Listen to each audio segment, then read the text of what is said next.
बाळापूर तालुक्यात येत असलेल्या निंबाफाटा येथे विद्युत पुरवठा सबस्टेशनचा मनमानी कारभार सुरू आहे. येथून सर्व गावांना वीज पुरवठा करण्यात येतो. मात्र येथील कर्मचारी आपल्या कामाकडे दुर्लक्ष करत असल्याचं दिसून येते. निंबाफाटा येथून वीज पुरवठा फिटर सप्लाय करण्यात येतो आणि काळजीपूर्वक कोणीही लक्ष देत नसून अनेक गावांना रात्रीला आणि दिवसा वीज पुरवठा खंडित राहतो. इरिगेशन शेतकरी वर्गांना यांच्यापासून दिवसाचे रात्री काम करावे लागते.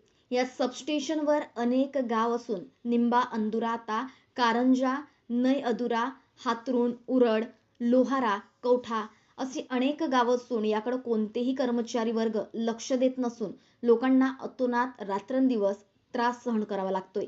त्याकरिता त्यांच्याकडे तात्काळ वरिष्ठ अधिकारी यांनी काळजीपूर्वक लक्ष द्यावे.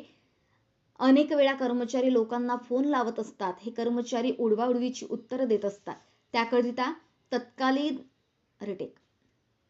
याकरिता तात्काळ लक्ष द्यावे अशी मागणी आता जोर धरू लागली आहे. गावदर्पण 24 न्यूज करिता मदन पाटील, कारंजा, रमजानपूर.